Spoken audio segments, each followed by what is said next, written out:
We've got Julie Dawson, who's Director of Regulatory and Policy at Yoti. I've got Helena Quinn, Senior Policy Officer at the ICO, who's been doing work on Project Explain. And then we've got Ben Gilbert, who's AI Ethics Lead at Sopra Steria. Have I said that right? Yeah. And Rob McCargo, who was going to be joining us from PwC, is unable to make it, but that means there'll be more time for audience participation and Q&A. So I think, sorry, Rob, but that's a good thing. Or right. for us to drone on longer. No. You get no more time. Right, so without further ado, Richard, you want to kick off? And yeah, you can't steal any of Rob's time. Thanks very much. So when I was preparing to talk about this, I wasn't exactly sure what the audience was going to be, so I just rewrote what I was going to say over lunch, so I apologize if it comes across as a little bit rushed. But I was going back to the questions that were initially raised as under the heading of this session, so the things that we were meant to be tackling when we were speaking. And the one that sort of stuck with me was the question of explainability versus interpretability and what the difference between those two things is.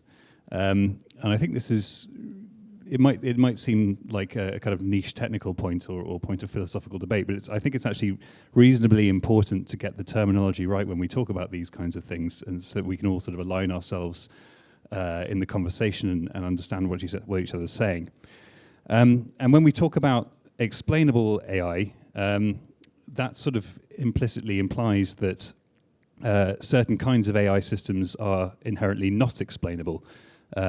We just heard in the fairness session about the problem of when people were getting the computer says no answer for their insurance applications, or without any kind of explanation from the system as to why they were being denied or why their premiums were going up.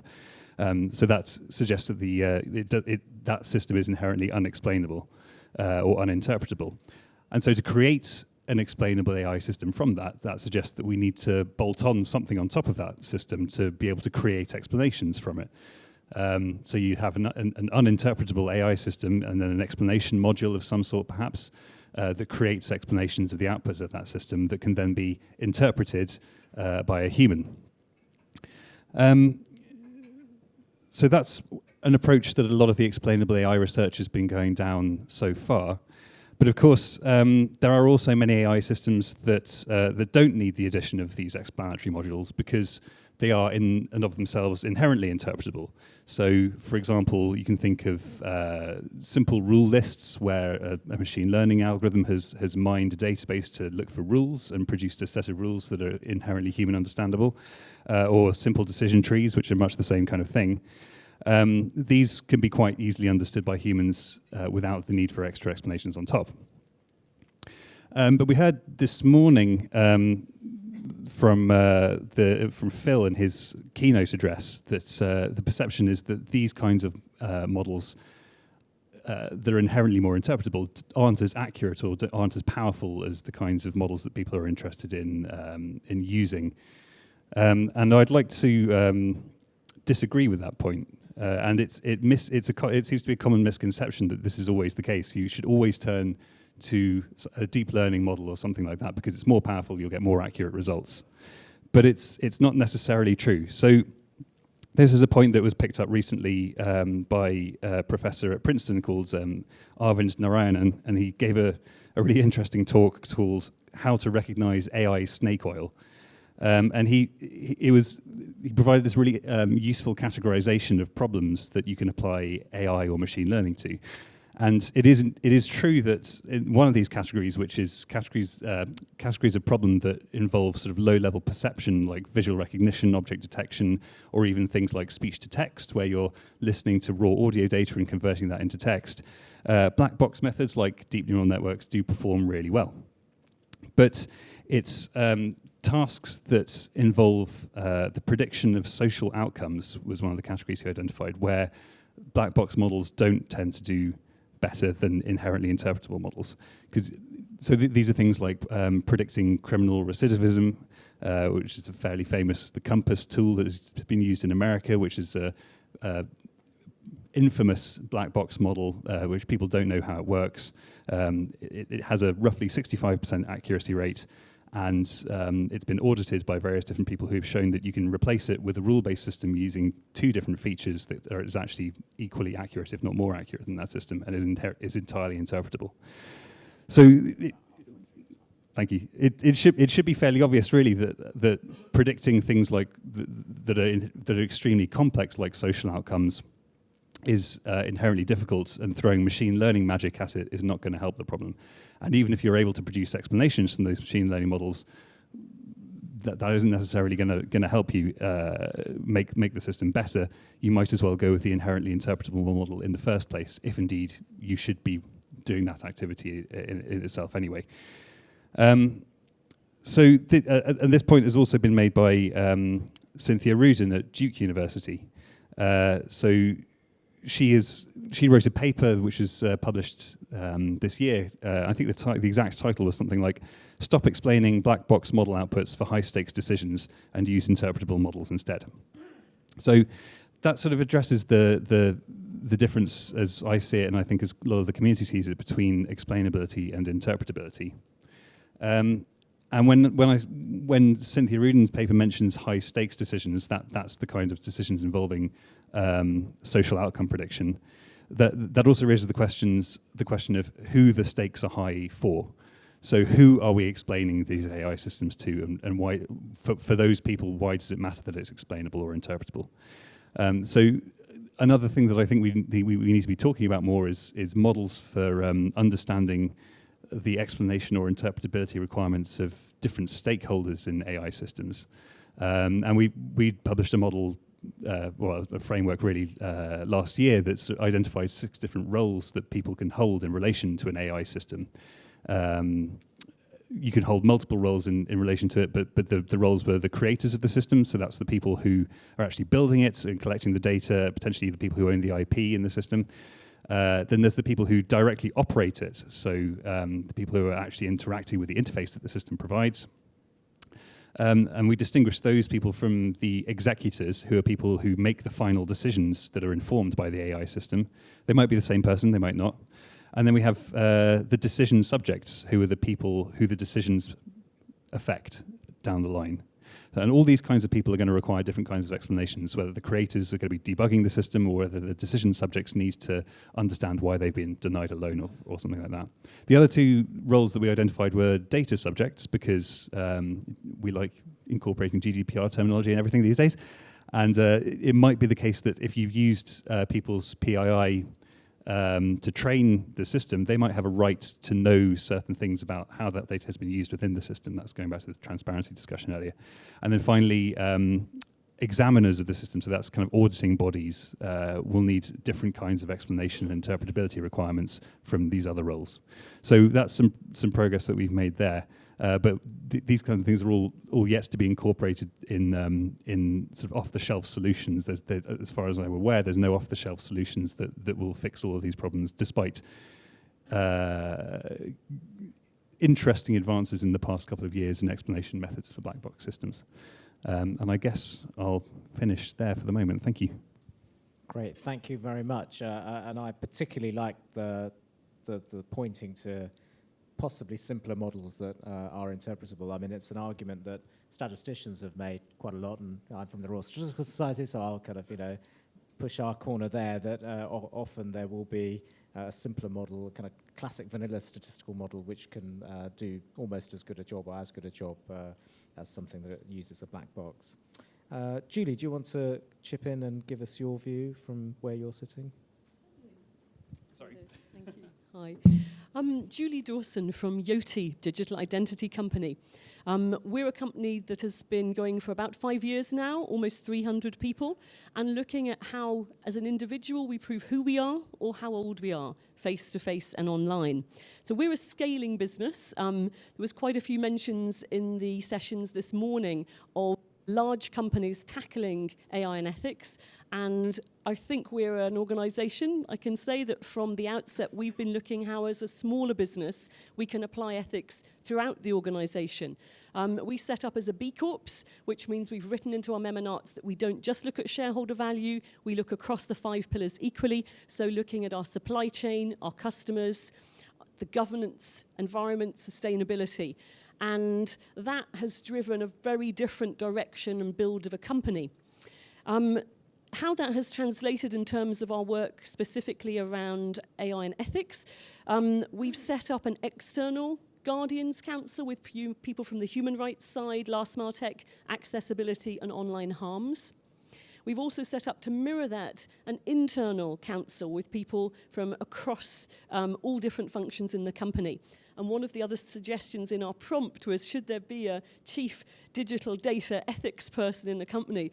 Well, at the risk of stripping myself from a rather lovely, grand-sounding title, I would argue that there's a lot to be gained, yes, from having some accountability for individuals, but is that right to do so early on when many, many companies haven't quite made this part of their bread and butter? It doesn't really go through a stick, like a stick of rock, Brighton, written through the rock of the company.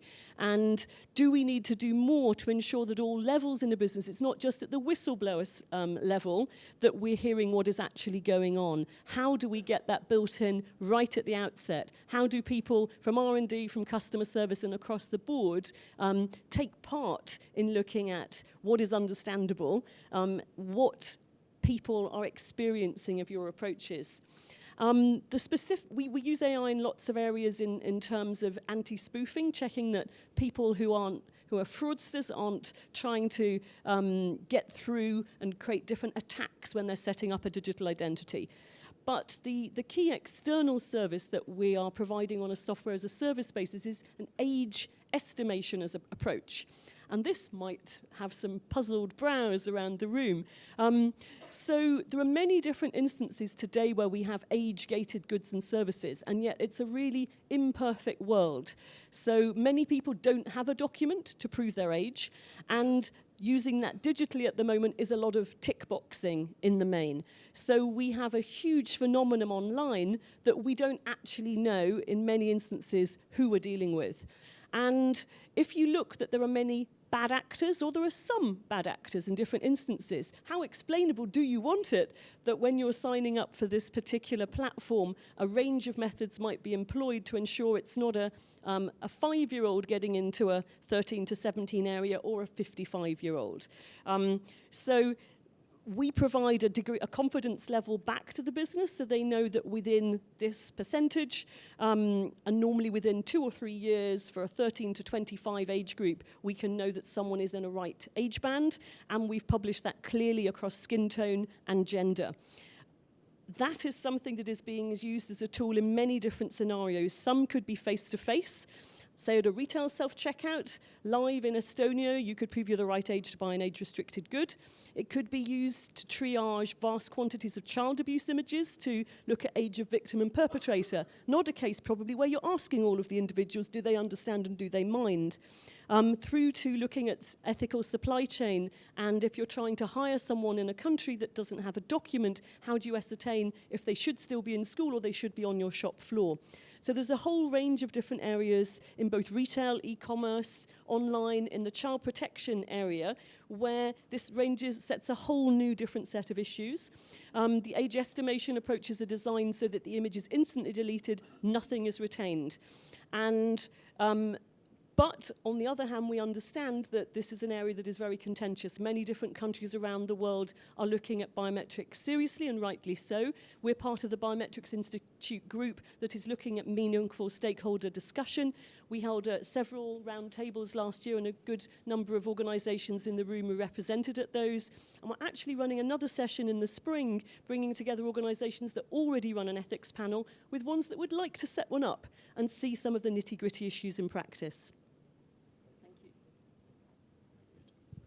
Thank you very much. I'm going to turn to Ben, if that's all right, and if you can tell us how you see all of these issues. Yeah, of course. So, hi, I'm Ben Gilbert. I work for a business called Sopra Steria. To introduce myself initially, I work there as the AI ethics lead, and the work that we're doing currently is quite heavily centered around digital ethics. And it's something I want to highlight as well at this conference is, we're approaching this from a wider perspective than AI alone. I hesitate to say in an audience here, especially where a lot of us are going to be working with AI, that AI is the best funded and we're amazingly funded and have all this kind of resource to do great things with policy and understanding. kind of friendly applications of technology. That's not necessarily the case. That we have tons of funding, but still, it does seem to be the place where we've got the greatest wealth of minds who are working on this and seeing where we can get the best inspiration. So what we're often doing is taking some of those frameworks where people are seeing how we can make trustworthy AI, but abstracting that from AI specifically and perhaps seeing how that might apply to things like even a web interface or an application. So that's one of our kind of primary interests there. So my work at Sopra Steria is on that kind of digital ethics side. I also do some work around that with the IEEE. So I work on the P7003 standard. That's on algorithm bias, and I'm leading on the cultural aspects there. If you're interested as well, I run a community which is AI Ethics London. So we run various meetup events in and around London. So speaking about accountability and explainability, I certainly think this is going to be a massive issue when it comes to AI and algorithms, but I want us also to think of some of the wider implications, some of the things which have existed for many years and we've perhaps not resolved perfectly yet. So we could see this as things like terms and conditions that you have on a website, on an application, and there are rules around people needing to have terms and conditions in place and the kind of legal framework for what needs to be said. But it still seems to be that businesses take an approach where they see, what is the bare minimum that we're capable of doing, where we have said we have explained what's going on, but we're doing our damned best to make sure we're keeping a lot of things obscure in this process. So I think that's one side of it we need to kind of keep some focus on at the Digital Ethics Summit. In addition to this, I think this the kind of perspectives that we're taking on making an algorithm explainable. We also have some aspects where it's going to be communication of that algorithm. We've had some really good examples recently, kind of stemmed from Google, where they've come up with the concept of model cards.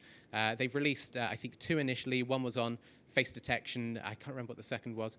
But they're not necessarily explaining exactly what kind of parameters, what features are involved in an algorithm to do what it's doing.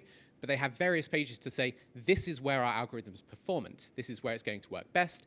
These are some kind of demographics where we believe it's less performant, so you shouldn't use it in this case. Or perhaps communicating to people where it's not going to be perfectly performant.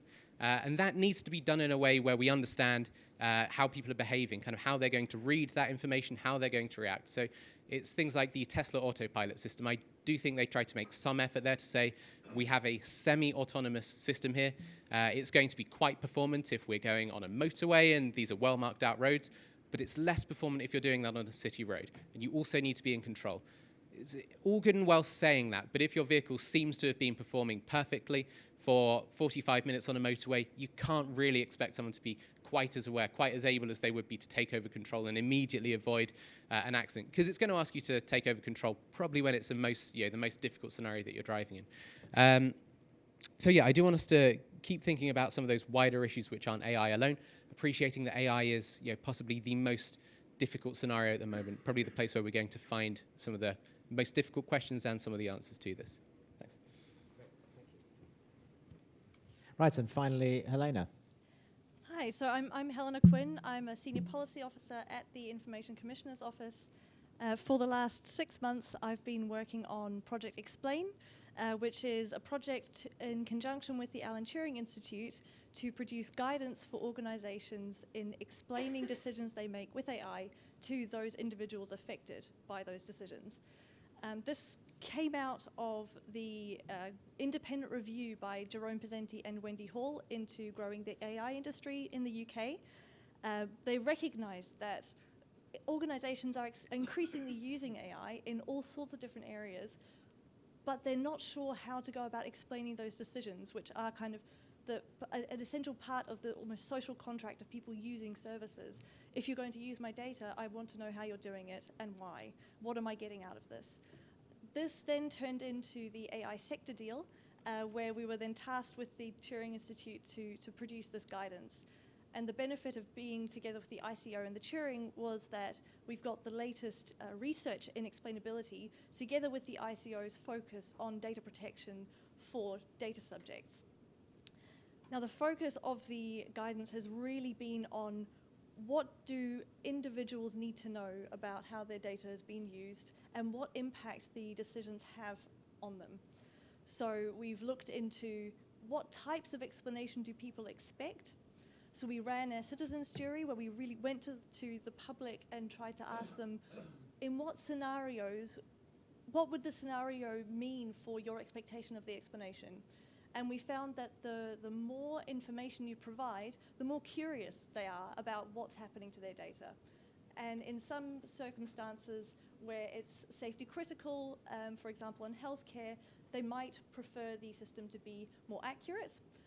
But if it's about a sentencing decision, they would want to know exactly how the decision has been made. So it really came out that the context in which you're using an AI system is absolutely key for what you explain and the depth you go into and the scope of the explanation. And so we've found that there are different types of explanation that people want, and depending on their circumstances, they will want to have a different level of explanation. And so there are things like who's responsible along the decision-making supply chain, what's the rationale of the logic of the system, what will the impact be on individuals and society, is it fair, is it addressing similar groups in a similar way, is it safe and performing in a way that you expect, and what data has fed into it. So we've explored what different dimensions will impact upon this, really looking at the domain that people are working in and the individual circumstances of the individual. And the sort of underpinning this are these principles of transparency and accountability and fairness, which come from data protection principles. But these are now being applied in practice. We really want the guidance to be a practical way to do explainability. And they're meant to serve individuals, citizens. So we've now released this guidance for consultation, and we're really looking for people to give us an overview of what do SMEs think about how this works? Is this guidance going to give them the practical tools that they need to be able to implement explainability in their own organizations? And for the public, will this fulfill their needs? Are they curious? Do they want this to happen? And what form should those explanations take for them, and how much information should be provided based on context? And larger organizations and regulators, how is this going to be helping each group of stakeholder to do explainability well? So I'll leave it there. Very good. Thank you to all the panelists for kicking off and also sticking well to time. So we'll have lots of chance for discussion with the audience. I'm going to kick off discussion with a couple of questions myself, if that's all right. But also do remember the Slido. You'll be able to ask questions by putting your hand up. But if you want to put anything on Slido, I will try and use the system to get your questions through as well. So my first question is, what do panelists think about the question of should a data-driven algorithmic system be held to the same standard as human decision-making in terms of explainability and accountability? And also vice versa, do you think humans should be held to the same standard as an algorithmic or data-driven system? Because often it seems to me that these conversations aspire towards a kind of almost perfect level of accountability for algorithms and data, and often ignore the level at which humans operate. We've got an interesting parallel in this instance. We've done quite a bit of testing in retail environments to see how age is actually checked. People buying age-restricted goods, of which there are over 150 in about 20 main categories in the UK. So in a number of cities with a trading standards or an ex-policing person, a test purchase has been undertaken to see if behind the retail counter somebody checked their age. And in the vast majority of cases, they didn't ask for an ID document, even though the person was patently under 25, and they didn't actually do any test which would involve looking at the security features on that document. So that is today's world in terms of checking age. If you looked at an approach of either age verification or age estimation from a document, we have stats and had it prove that in under 2% of cases you'd be getting a false positive. And yeah, it will still take quite a bit of time, but we cannot train staff to look at identity documents from over 190 countries in the world. Fake documents can be bought for £30. and we lose 1.4 million passports and driving licenses in the UK by sending people trotting around with them.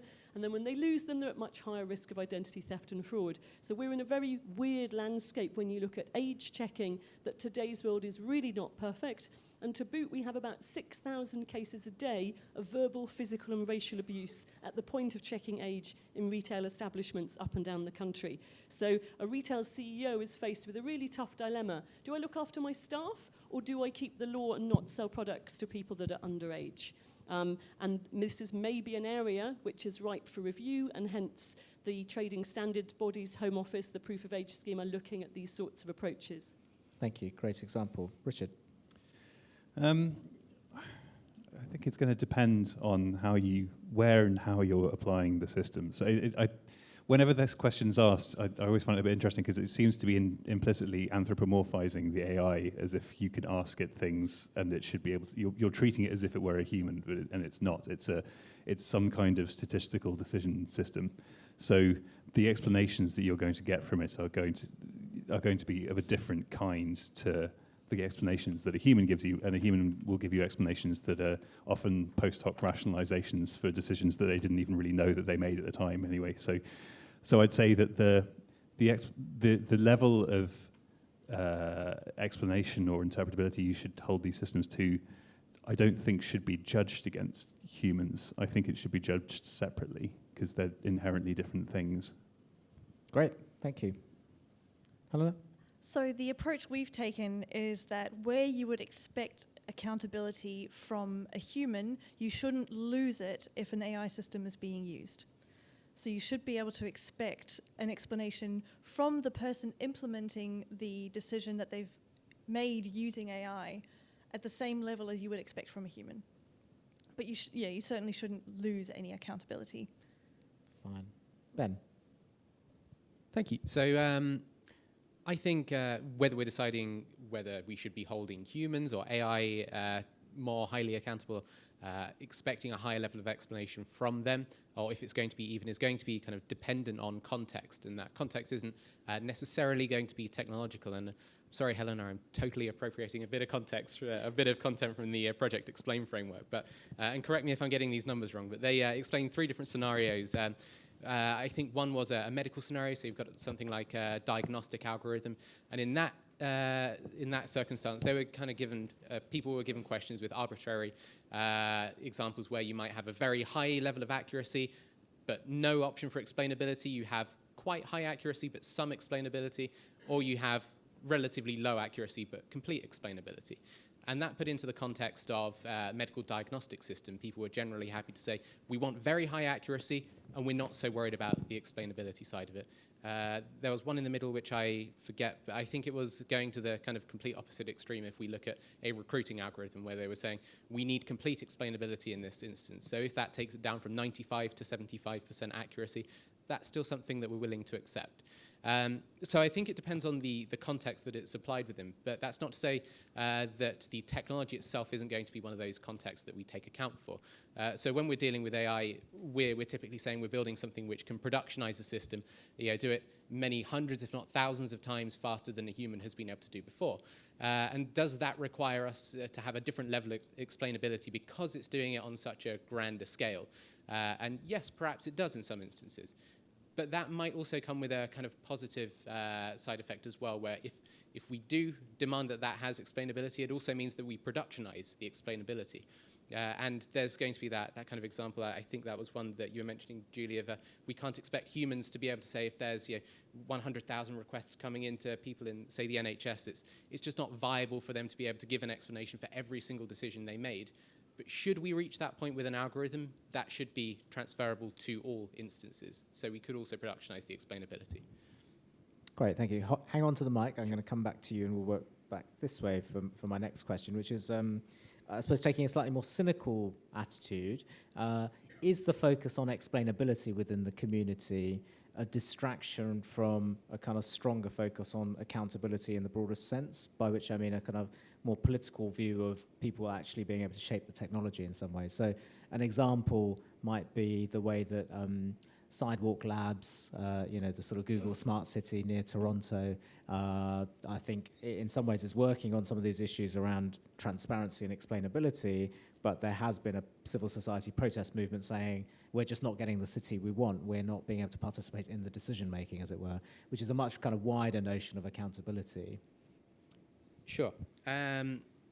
So a question of, are we using explainability as a way to use a smokescreen so we're not being accountable?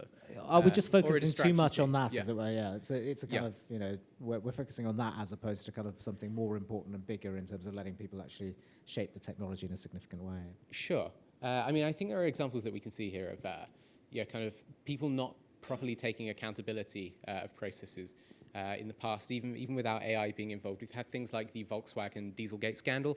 And yes, a company as a whole has had to take accountability for that.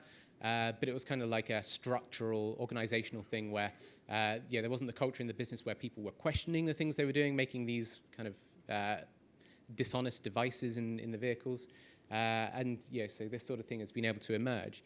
I do think there's going to be a huge cause for us to have greater public dialogue over these things. And I think we need to kind of accept this as being, there's going to be kind of like rough and smooth with it, where we need to have public discussions, and like as you said, Helen, like kind of the more you give people, the more explanations they want sometimes. And we have to embrace that and understand that sometimes it's going to be tricky conversations, but they need to be had.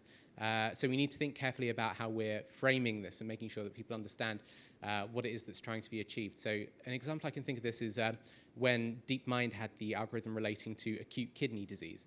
And I think they took quite a healthy perspective on that, where they used a data set which was skewed. That data set came from the American Veteran Association, which was a data set with almost entirely men in it, and that meant that the algorithm was more highly performant on men.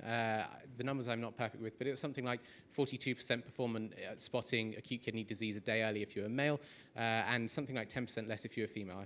Don't quote me on those numbers. So that's something they were aware of. It was kind of communicated to say that we've created this algorithm, it's used a skewed data set, and it does have performance issues, kind of on gender divides. It's kind of a healthy way to do it, but the media sort of took that as an opportunity to attack, to say that DeepMind has made this biased algorithm. And instead, what we want is that open dialogue for people to say, okay, we see you've done that. That's not perfect now, but what we want is that when you're putting this into production, that you use a different data set, that you're aware of that now and that you'll address the bias as it goes further in. And taking accountability for that, but ensuring that the public are given kind of the healthy perspective of both sides, that we're not trying to do bad things in technology, but we need help to be able to do the right things as well. Thank you. I don't think it does distract from getting people involved in shaping technology. The point with explainability is that you give people knowledge on what you're doing.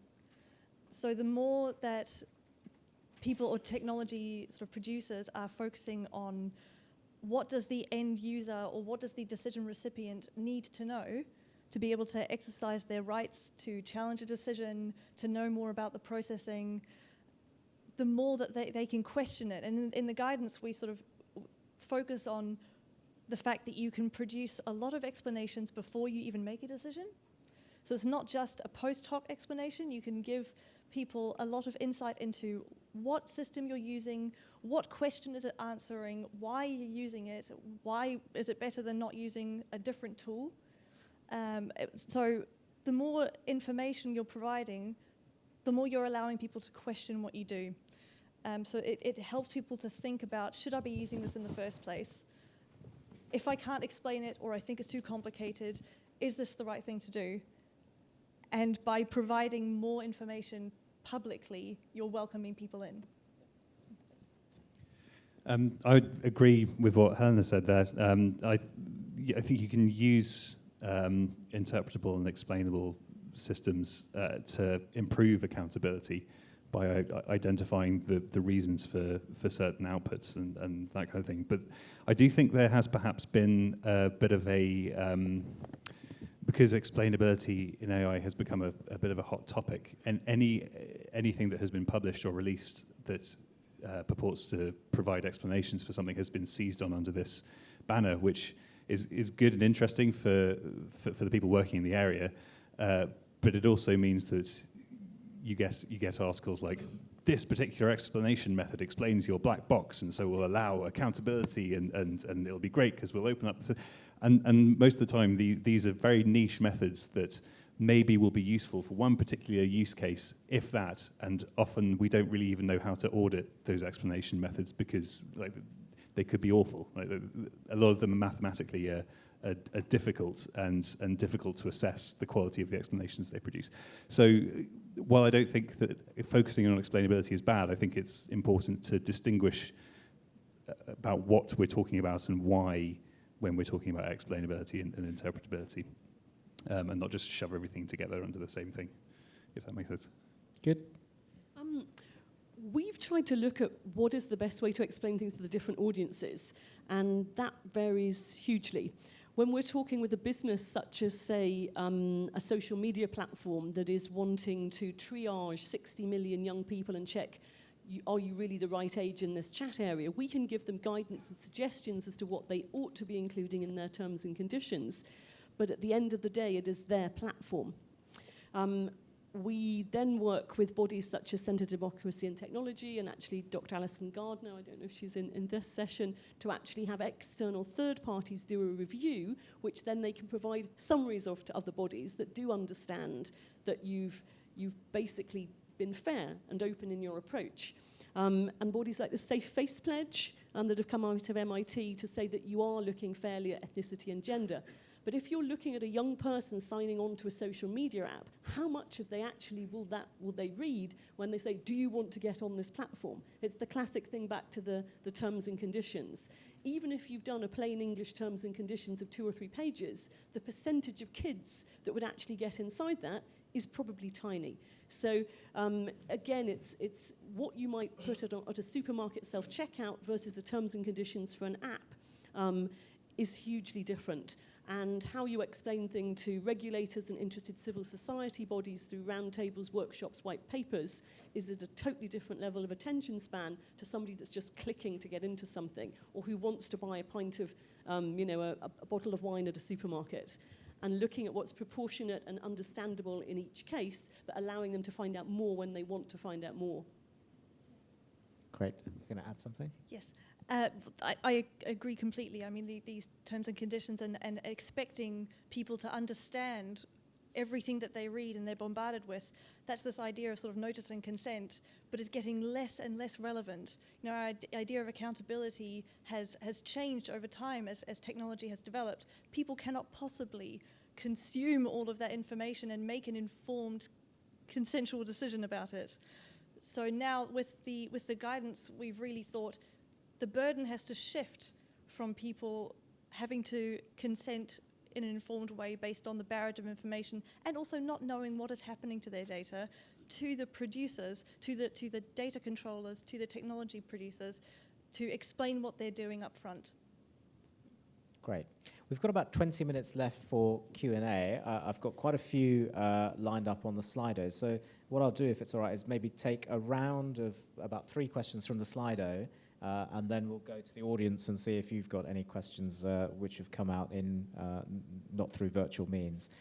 So the question at the top of the Slido is from David Hodgson. It says, people seem to be experts at making up explanations for their actions post hoc.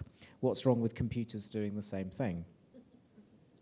So that touches a bit on my kind of question about standards of explanation as well, that we hold different people to. So that's the first one. And then I'm going to pick, in fact, we've got a series of questions from Ben Fields and Alison. So I'm going to take one of each of their questions. So we've got a...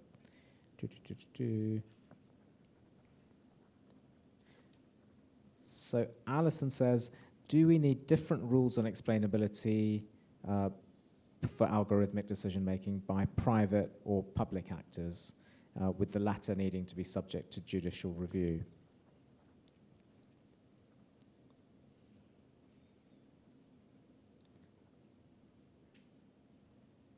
And then from Ben Fields, when does explainability get in the way of an automatic system? Are there times and contexts where less explanation is better? So I don't expect you to answer all of them, but if you want to pick up the ones that you're interested in or have something you want to contribute to. Do you want to kick off, Ben? Yeah, sure. So on the first question, I think I could make a very quick answer on that one. But whether or not, if we're able to kind of have kind of AI used to explain decisions, couldn't we use AI to explain the decisions of AI? I think my simple answer to that is it's a regress problem. Like, how do we get the answers from the AI that's explaining the decisions made by the AI? It's the same problem. We're just propagating that issue. So I don't think we can use that as the solution. We're just making a longer chain. On the third question as well, I don't think I can answer too much on the second question, but are there occasions where explanations get in the way of a system? So I think there are going to be examples where, depending on who we're trying to communicate this to, there are going to be different levels of explanation that we want, and full explanations won't be the most productive thing in that scenario. So the one that comes to mind for me is if you're in a hospital, you have the kind of like core data of what's happening to a patient, which is telling you on a very technical level exactly what's right and what's wrong with their health and what does this mean.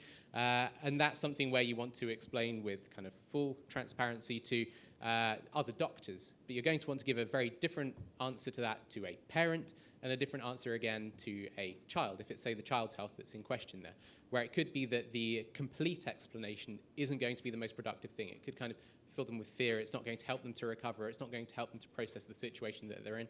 So you give them something which is an explanation, not necessarily the full explanation, but one which is most appropriate to them and gets the most desirable result and kind of allows them to come to terms with it.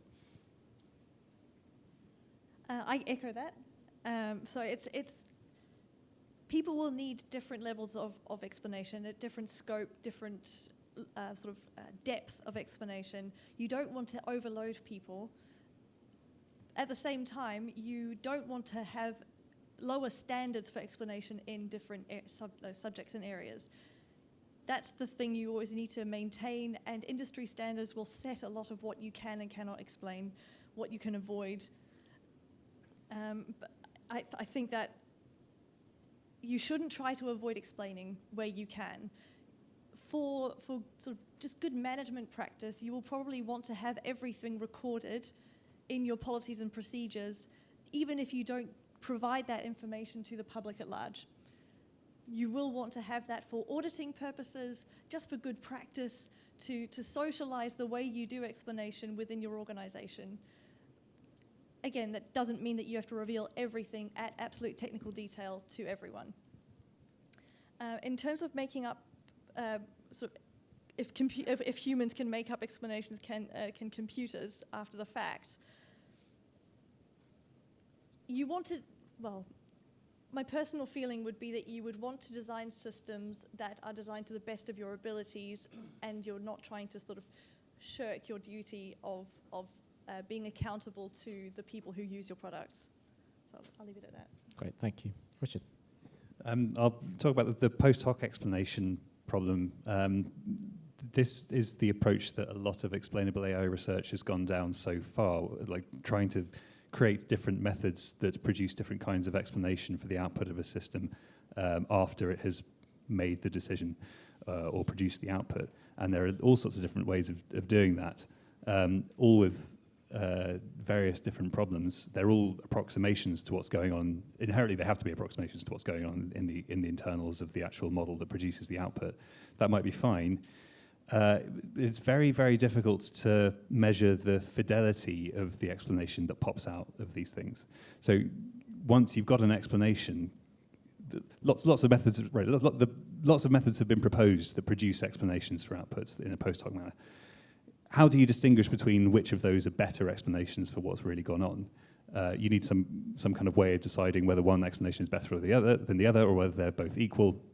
And we played around an awful lot with different kinds of metrics for doing this, although there aren't that many metrics in existence. And our results that I've put up on Archive recently show that these are statistically unreliable, these metrics, basically. So one of the problems is you can't tell really at the moment whether the post hoc explanations are any good in terms of their fidelity of how well they're representing the underlying system. The other thing is that humans do produce post-hoc explanations, but the human's explanations don't necessarily reflect really the internal reasoning of what's gone in the human. That might be okay, but we presumably want, I guess this comes back to whether we're holding AI to a higher standard or not. and maybe we as should. you said earlier, well, they're different standards, perhaps. Julie? So clearly in some areas of prevention and detection of crime, child abuse, child protection and some fraud areas, it's clearly the worst possible thing to give clear views as how someone can get around an algorithm. And that is something that we have to marry with, on the other hand, ensuring that organisations that are looking at child protection and looking at the other side are happy of the approaches that have been taken and the scrutiny has been done fully. And that is quite a tricky thing. Offering another human alternative to when AI is being used for triage is something that I think in pretty much all cases on the age side is one that is looked at. So it's never just the computer saying no. Once somebody is deemed to be an outlier and very young to be in the 13 to 17 area or very old, they then go to a human triage centre, the same in a retail environment. So far we've been pretty lucky that in all of the instances where the AI is deployed that faces the public, there is a human alternative. Wind forward 20 years, that might be a different issue. You could have other instances whereby, for instance, you might be looking at who in a secure airport environment can, on a one-to-few rather than one-to-many match, have access to a secure location. Again, you have to look carefully from the security angle as to how much you explain, but a certain amount. So yeah, we face some very close tightropes on that one. Great, thank you. And I think Alison's question on different standards for private and public actors didn't really get picked up so much. So if I might just touch on that, abusing my kind of role as chair. I mean, it seems to me it's not so much about public-private, because private sector agents are increasingly delivering public services and policy-related matters. For me, the distinction has got to be, coming back to what you were talking about earlier, high-stakes decision-making, which is, I think, where we would be expecting higher standards of explanation. Right, can we turn to real live audience members and see if you have any questions for our panel?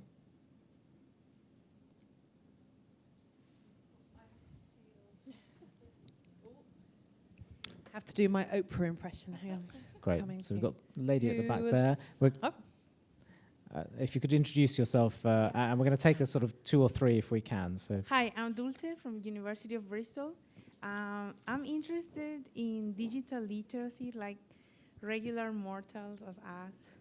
What should we know about technology in order to live in this world? So my question is there something that, to understand better all these policies, something that we should know? I don't know if I'm explaining. Something that we should know to make your life easier. So we as educators, how can we encourage people to learn something in order to make your life or policies easier to understand? Okay, so this is sort of about digital literacy or ethics literacy amongst the public. What's the role of the public and education in this sort of area? Is that right? Yeah, kind of. Like, what do you need from us in order to better understand or to have a more informed decision? When you say from us, do you mean educators or the public? People in general, right? Okay. So. Okay. Other questions?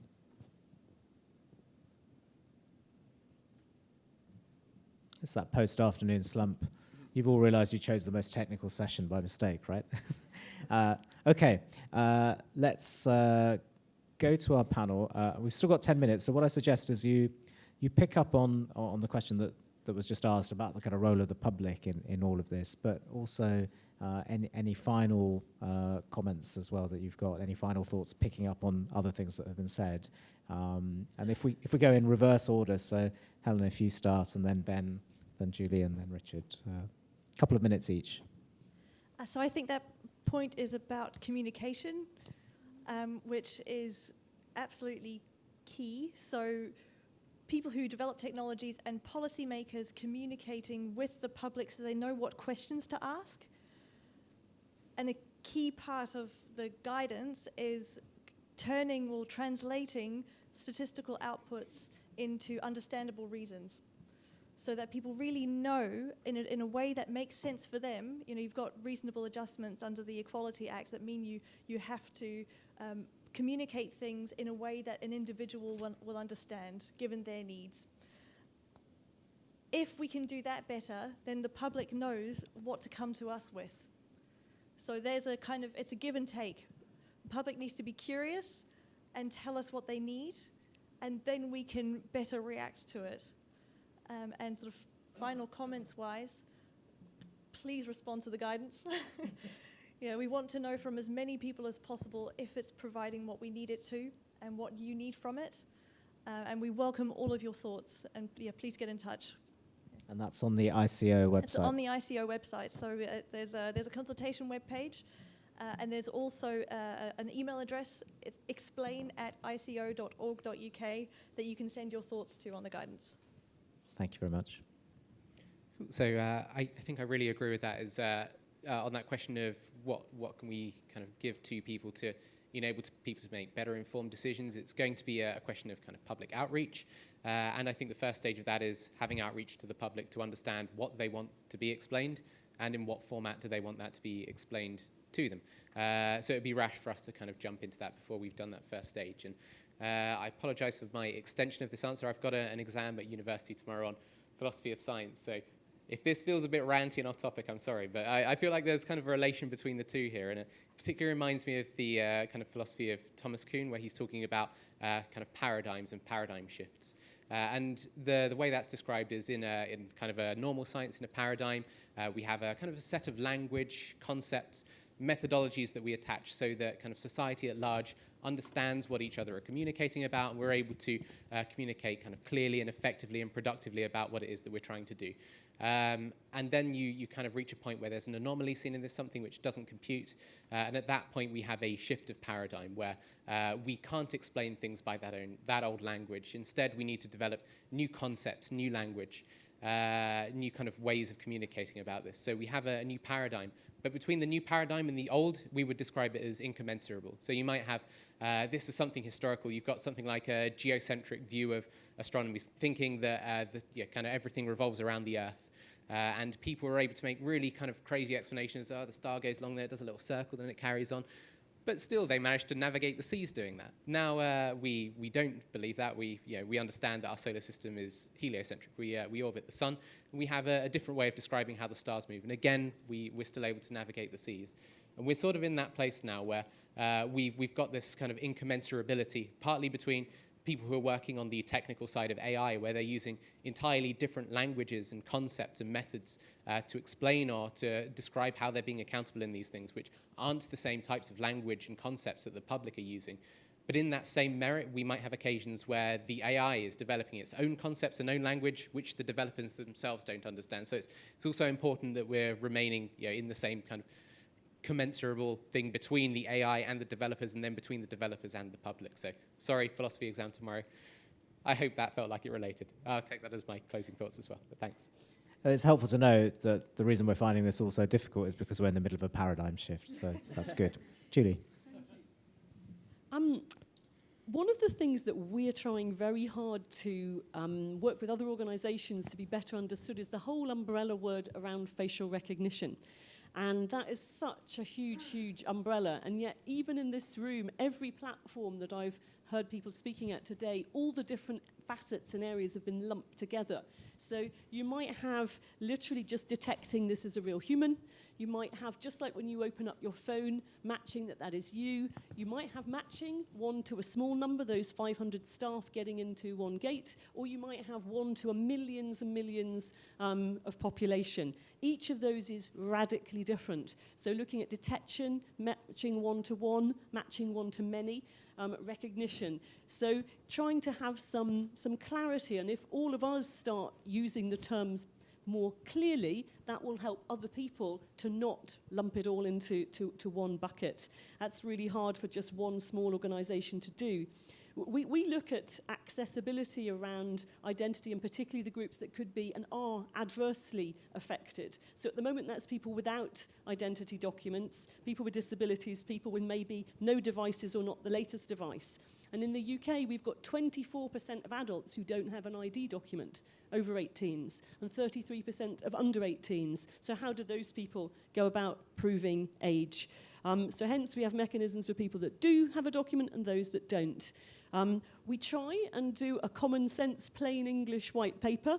We were told it was too long recently. So it got to 13 pages because we kept getting feedback and adding it in. So now we've chopped it back and done a 5-pager.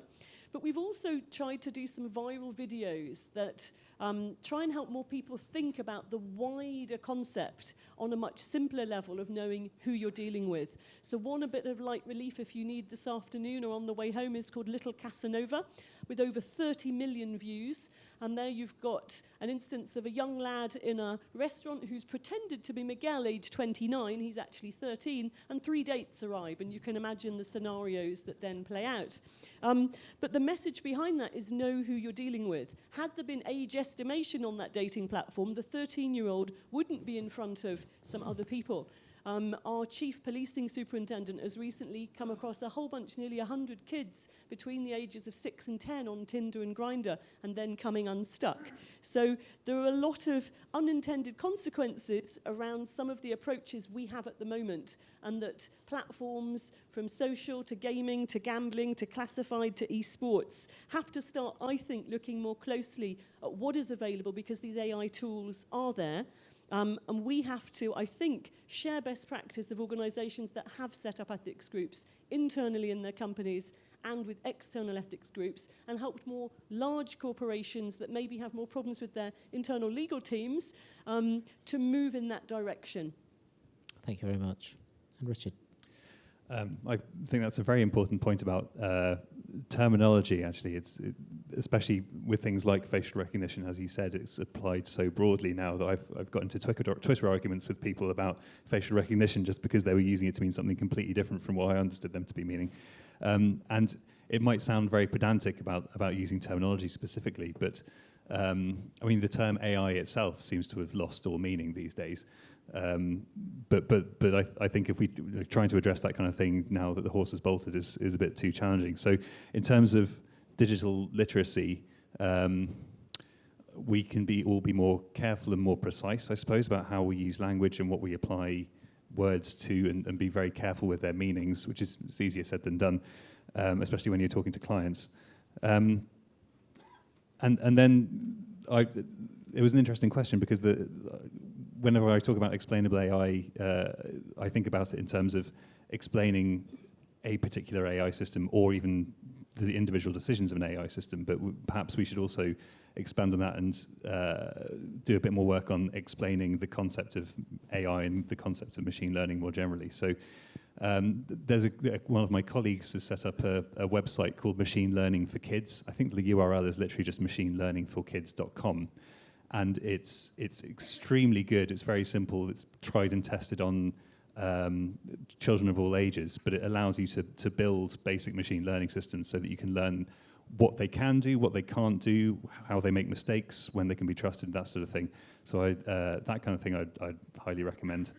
And I think that's probably about it, really. Yeah. Well, machine learning for kids is a good place to wrap up, isn't it? I mean, from my perspective, singing a kind of RSS hymn sheet, I'd like to bring it back to where Richard started, which is to say that actually machine learning isn't always the answer that you're looking for, and that there are other ways of using data. And just to give a sort of personal plug, I wrote a piece in the FT over the summer called something like Artificial Intelligence Isn't a Silver Bullet for Governance, arguing that there's some quite old data problems that still need to be fixed, and AI won't get off the ground unless we solve those. Anyway, I think it's been a fascinating session on some quite technical and difficult issues, but as Ben told us, we're in the middle of a paradigm shift, so don't worry if it sort of blew your brains. It certainly blew mine. So I hope you'll join me in thanking our speakers for what's been a really great session.